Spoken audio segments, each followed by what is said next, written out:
स्वागत है आप सभी का आपके आरो यूट्यूब चैनल पर। आप देख रहे हैं कि आधुनिक भारत के इतिहास में ब्रिटिश भारत के गवर्नर जनरल जो अगले अंक से आगे श्रृंखला जारी है, फिर भी जारी रहेगी। और इस चैनल पर जो हमारे नए व्यूअर होंगे प्लीज़ वो हमारे इस चैनल को सब्सक्राइब कर लेंगे, लाइक कमेंट शेयर ज़रूर करेंगे ताकि सारी सूचनाएं आप तक सहज रूप से पहुंचता रहे और मेरा भी आत्मबल बढ़ता रहे और हम आपके लिए निरंतर कार्य करते रहें। आइए देखते हैं इसी में सॉरी आज की इस श्रृंखला में लॉर्ड हार्डिंग 1844 से लेकर 1848 तक भारत के गवर्नर जनरल रहे।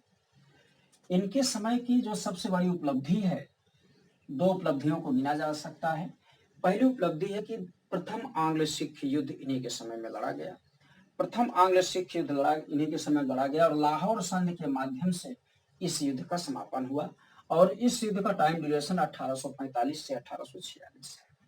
और इस समय राजा यहाँ के सिखों के राजा दिलीप सिंह थे।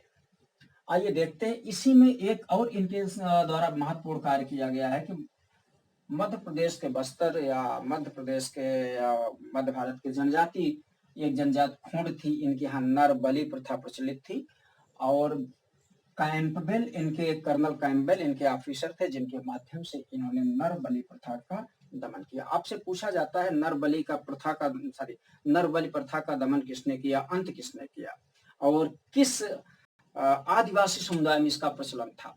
नरबली का प्रचलन यहाँ 3 प्रश्न बनते हैं। खोड़ जनजातियों में था।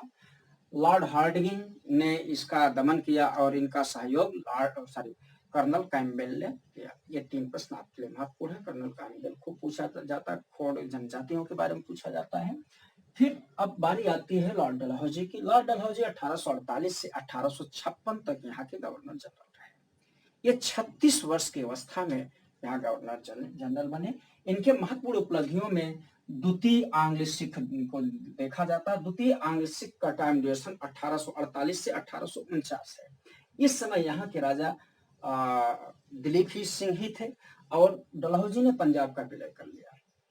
पंजाब का विलय करने के बाद दिलीप सिंह को इंग्लैंड पढ़ने भेज दिया, लंदन पढ़ने भेज दिया और वहां नॉरफॉक्स की जिम्मेदारी उनको दे दी गई और उन्हें ईसाई धर्म स्वीकार भी करना पड़ा। कालांतर में राजा दिलीप सिंह ईसाई धर्म को त्याग दिया। इसी के साथ साथ कोहिनूर हीरा भी इन्हीं के कालखंड में, इन्हीं के समय में या ऐसे आप कहें डलहौजी के समय में कोहिनूर हीरा भारत से इंग्लैंड चला गया। ठीक है, पूछा जा सकता है। फिर इनके साथ एक महत्वपूर्ण घटना इसी कालखंड में और घटी, द्वितीय आंग्ल बर्मा युद्ध। पूछा जाता है, टाइम ड्यूरेशन कूट भी पूछे जाते हैं, आप इसको देखेंगे। द्वितीय बार आंग्ल बर्मा युद्ध 1854 में और इसके माध्यम से लोअर बर्मा और तथा पीगू का विलय कर लिया और सिक्किम का भी विलय इन्हीं के कालखंड में किया गया। महत्वपूर्ण प्रश्न है। इनका सबसे महत्वपूर्ण कार्य राज्य हड़पने की नीति या व्यापगत सिद्धांत था। राज हड़पने की नीति या व्यापगत सिद्धांत था। कहा भी जाता है डलहौजी के राज हड़पने की नीति। डलहौजी का राज हड़पने की नीति गोद लेने की प्रथा के निषेध के आधार पर था। उन दिनों राज्यों को इन्होंने गोद लेने की शर्तों पर को इन्होंने 3 भागों में कैटेगराइज किया हुआ था। पहला भाग था वो राज्य जो स्वतंत्र थे, या आप ऐसे भी कह सकते हैं किसी के गुलाम नहीं थे, ना तो मुगलों के और ना ही मराठों के। और दूसरे राज्य जो मराठों और मुगलों के गुलाम थे या मुगलों के अधीन थे। और तीसरे राज्य वे थे जिनका गठन, ठीक है, अंग्रेजों ने या कंपनी ने किया था। ध्यान देने की जरूरत है। इसमें जो स्वतंत्र राज्य थे, जो कभी किसी के गुलाम नहीं थे, ये दत्तक पुत्र गोद ले सकते थे, इन्हें कोई रोक टोक नहीं थी। और जो दूसरी वैरायटी के थे, जो मराठों और मुगलों के अधीन थे, कालांतर में वो कंपनी के अधीन भी आ गए, इन्हें गोद लेने की तो छूट थी किंतु इन्हें कंपनी से परमिशन लेना पड़ता।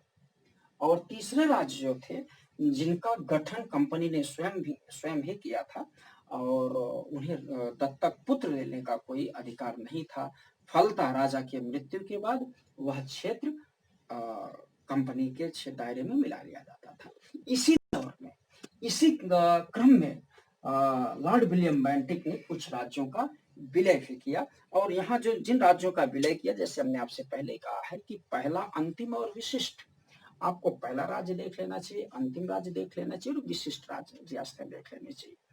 तो जैसे सतारा पहला राज्य है कि जिनको लॉर्ड डलहौजी ने व्यापगत सिद्धांत के अंतर्गत विलय किया। फिर जैतपुर की बारी आती है। जैतपुर मध्य प्रदेश में है, इसका 1849 में विलय किया। संभल को भी इन्होंने 1849 में विलय किया। फिर बघाट और उदयपुर की बारी आती है। बघाट 1850 में तथा उदयपुर को 1852 में इन्होंने विलय किया। किंतु लॉर्ड कैनिंग ने, ध्यान रखिएगा, लॉर्ड कैनिंग ने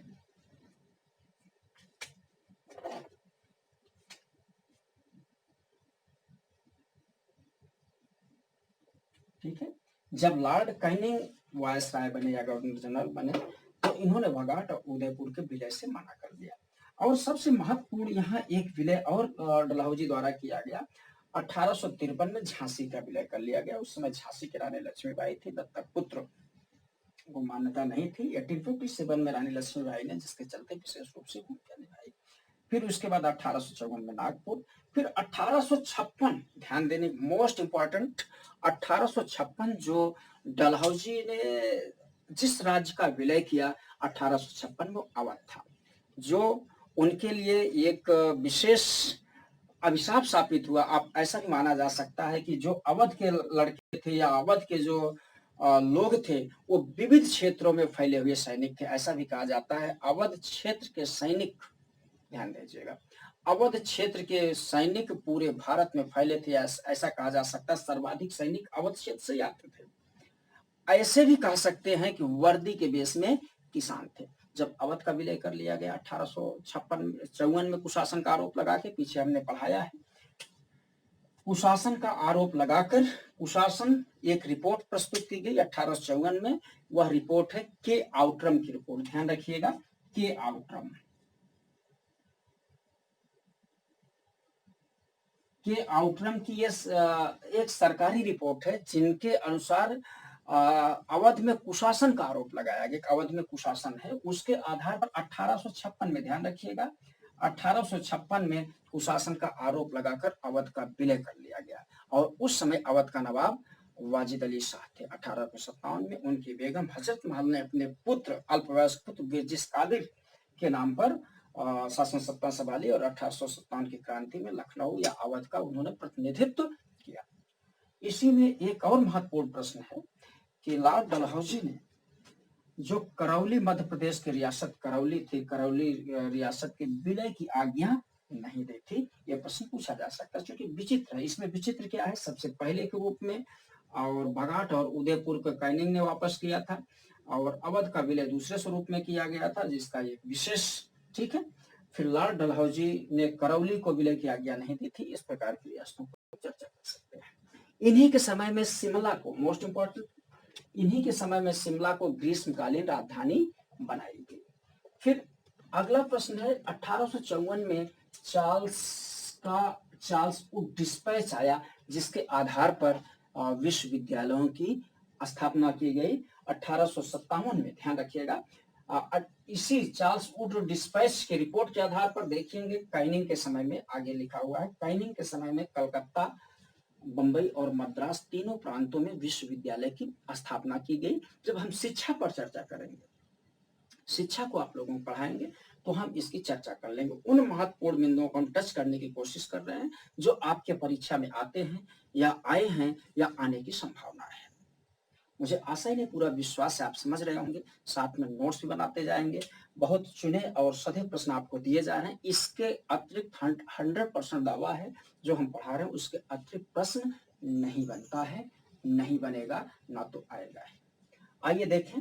तो जैसे हमने कहा कि 1854 में चार्ल्स वुड डिस्पैच, जो इस विश्वविद्यालय पर एक्ट बनाया गया, जिसके विश्वविद्यालय एक्ट के नाम से जाना जाता है।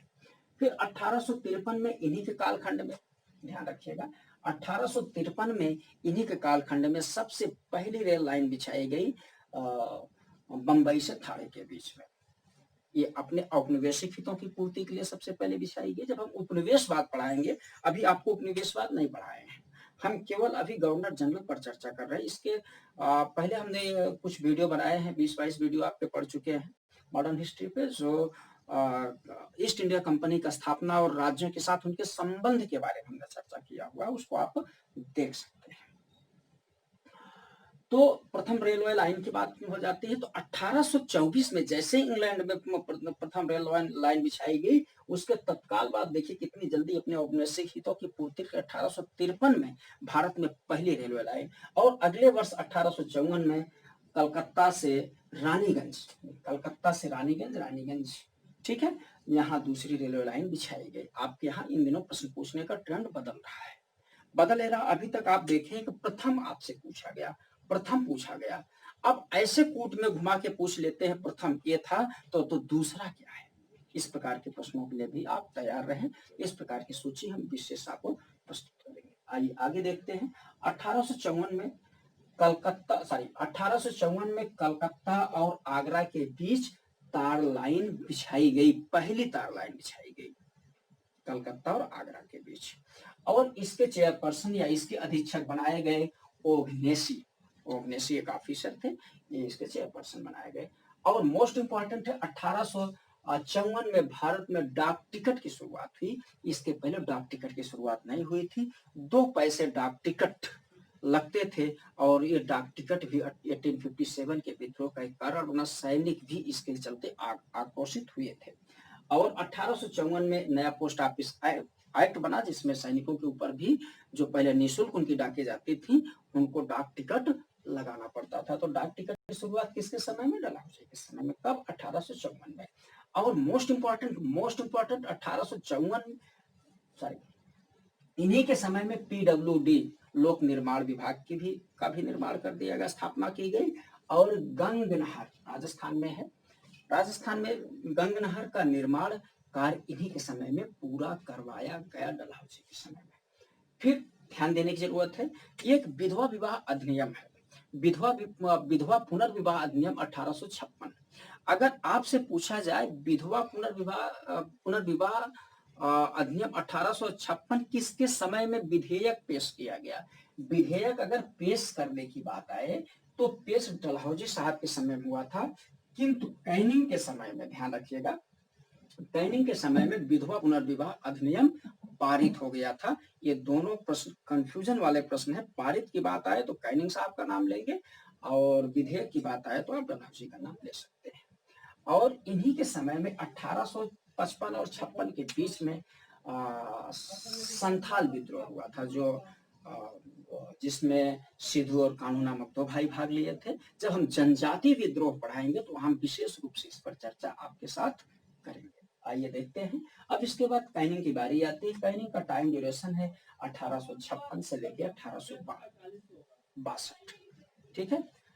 1857 का विद्रोह इन्हीं के समय में हुआ, कैनिंग के समय में। 1857 के विद्रोह के बाद एक एक्ट आया, जिसे 1858 के एक्ट के रूप में हम जानते हैं। 1858 का एक्ट आया। 1858 के एक्ट के अंतर्गत कंपनी का शासन समाप्त कर दिया गया। एक्ट को हम बाद में पढ़ लेंगे। जब कंपनी का शासन समाप्त कर दिया गया तो अब भारत में 2 पद हो गए, एक गवर्नर जनरल और एक वायसराय। या आप ऐसे कह सकते हैं गवर्नर जनरल का नाम बदलकर वायसराय कर दिया गया। वायसराय कब और गवर्नर जनरल कब? व्यक्ति एक ही होगा। कई ऐसे व्यक्ति थे जो वायसराय और गवर्नर जनरल दोनों थे, ठीक है, वही दायित्वों का निर्वाह करते थे, कोई भी गवर्नर जनरल या वायसराय।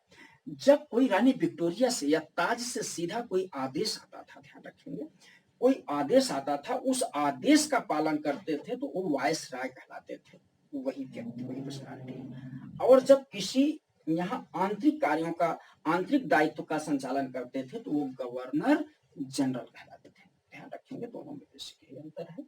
और ध्यान रखेंगे लॉर्ड कैनिंग के समय में, जैसे हमने बताया कि 1854 का जो डिस्पैच एक्ट था, उसी के चलते बंबई, कलकत्ता, मद्रास तीनों प्रांतों में एक एक विश्वविद्यालय की स्थापना की गई। कब? 1857 में, ध्यान रखिएगा। और 1861 में मोस्ट इंपॉर्टेंट 1861 में आपके भारत में सबसे पहले रानी विक्टोरिया श्रृंखला का आप ध्यान रखेंगे। रानी विक्टोरिया श्रृंखला की कागज के नोट या कागज के करेंसी का प्रचलन किया। आज भी कागज करेंसी का प्रचलन भारत में है। ठीक है, आगे देखें। असम में, ये भी महत्वपूर्ण प्रश्न है, आपको साज लग रहा होगा, क्योंकि समीक्षा अधिकारी 2016 में जो रिजेक्टेड, जो दोबारा होने वाला, उसमें पूछा गया था कि चाय के बागान की शुरुआत कब की गई। तो लॉर्ड डलहौजी के समय में असम में चाय के बागान और नीलगिरी में कहवा के बाग की शुरुआत इन्हीं के शासनकाल में की गई थी। इसको अब आप देख सकते हैं। मोस्ट इंपॉर्टेंट, 1861 में आईपीसी, इंडियन पेनल कोड, ठीक है, एक्ट पारित हुआ, जो कब का है, 1861 है। आज इसमें हमें लगता है इसमें पुनर्विचार या इसमें संशोधन करने की विशेष जरूरत है, क्योंकि यह ब्रिटिश। ठीक है, आए देखें। अब आर्थिक सुधारों के लिए लॉर्ड कैनिंग ने अपने समय में ब्रिटेन के अर्थशास्त्री विल्सन को बुलाया। ध्यान रखेंगे, जो ब्रिटिश अर्थशास्त्री विल्सन थे, विल्सन को बुलाया और 500 रुपए अधिक आय पर इन्होंने इनकम टैक्स लगाया। अर्थात लॉर्ड कैनिंग के समय में पहली बार इनकम टैक्स की भी बात भारत में आ जाती है। शेष बातें अगले वीडियो में, इसके आगे हम जारी रखेंगे।